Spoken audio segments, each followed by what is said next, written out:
Okay, Bismillah ar-Rahman ar-Rahim. Okay, so now we always do an introductory portion and we read the text. This time I switched it around. I wanted to not leave the text behind. So we began with the text. Again, a reminder, English books I have here if anyone's interested. There's sign-in sheets. Make sure you sign in. I need to know, who's here every week, inshallah. So now we're doing the biography of Shah Waliullah. I'm just going to touch on it today. It's already 9:30. No more Fawz al-Kabir. Yeah, there's no more time. So in terms of biographies, I want to say a word first about studying biography. Maybe we'll end with that. And next week we'll get into his biography. And I'm not going to go into a lot of detail. But just, there's two things I think when you study biographies important to keep in mind, at least for me. Just think about two verses. Allah says in Surah An-Nisa, Inna Allaha kana ala kulli shay'in hasiba. Okay? The translation is, verily Allah is over everything hasib. What is hasib? Hasib is an accountant. Hasib, like hisab, is mathematics, right?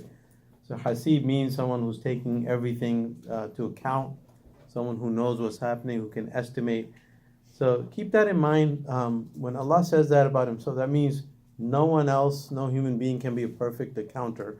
We can never really truly estimate a scholar's worth or any event or any history.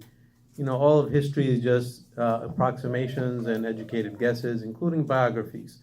Just keep in mind, only Allah truly knows all the factors and parameters that go into a real human being's life. Also, Allah says, فَإِنَّمَا عَلَيْكَ الْبَلَاغُ وَعَلَيْنَا الْحِسَابُ. Allah says, on you is what? Balagh. What is that? Preacher, right? Not mufti, not fiqh, not theologian. Balagh, just giving the message. So that's your responsibility, is to convey the message.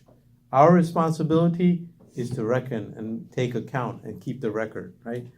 So keep that in mind. People get overboard on biographies, and everyone has their favorite scholar, and they want to promote them and push them, and everyone argues over whose scholar is better, or whose person is better, who is the mujaddid of this time, and so on and so forth.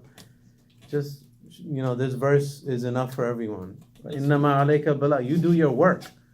Allah put you here for bala. Allah put you here for a mission, for a work. And as far as keeping account, as far as the worth of any human being's effort, that's with Allah. So we should never be concerned with that. So many people are stressed out about, our scholars are not being recognized enough, or people don't recognize the scholarship in this land. And there's always this feeling, Allah is taking into account everything. So when we read biographies, it's important to keep that in mind from many perspectives. Part of that is you can never really understand a human being's life fully. We can only estimate, okay? That's Allah's job. So that's an important preamble to the discussion about biographies.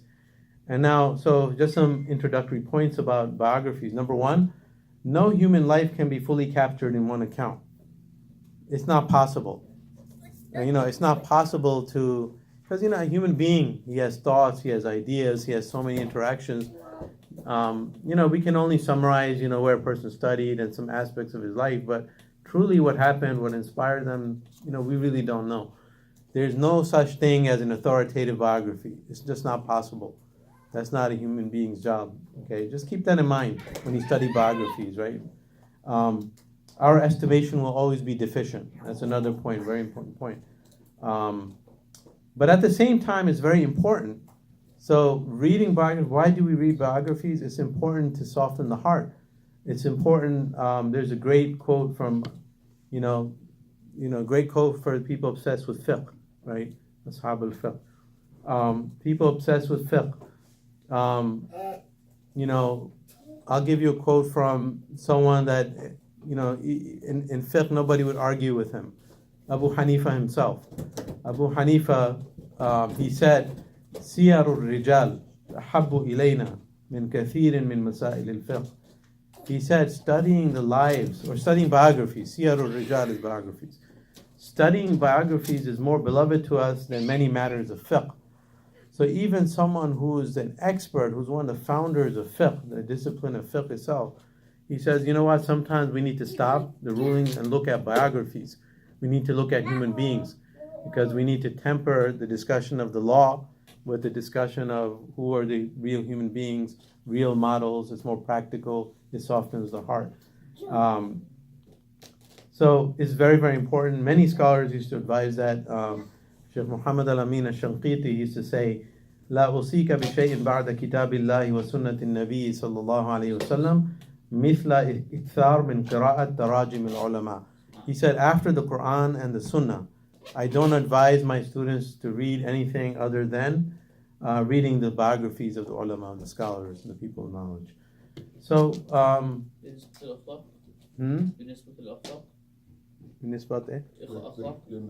قراءة تراجم العلماء, تراجم is their full lives, the siratuhum, or what they studied. It just gives you, theoretical knowledge is one thing, then the practical part is very important. If you're stuck with theory, right, excessive fiqh and law, it hardens the heart. It has the potential to do so. Not that it necessarily does so, but it has the potential to harden one's heart. Same thing with theology and kalam, right? You're taking you're looking at the conditions of the people and what shaped them and what molded them and what were their situations, etc., and whatnot. Yeah. Yes. And then biographies give you inspiration and role models and so on and so forth. So those are some preliminary points I wanted to mention. And then next week, inshallah, we'll go into his life. So Shah Waliullah's life, we're going to divide into 3 phases. Phase 1 was his initiation, his early life. Phase 2 was his discovery when he went to Hijaz. And Phase 3 when he came back and wrote his books.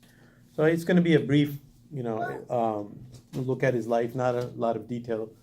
Inshallah, we'll do that next week, and we'll continue reading chapter 1. How long was he in Hijaz? Only about 3 years, 2 to 3 years. It was a very short period, but it was very... Where was he? In what, Mecca, Medina? Mecca and Medina, yeah, both Mecca and Medina. وصلى الله على خير خلقه محمد وعلى آله وصحبه وسلم.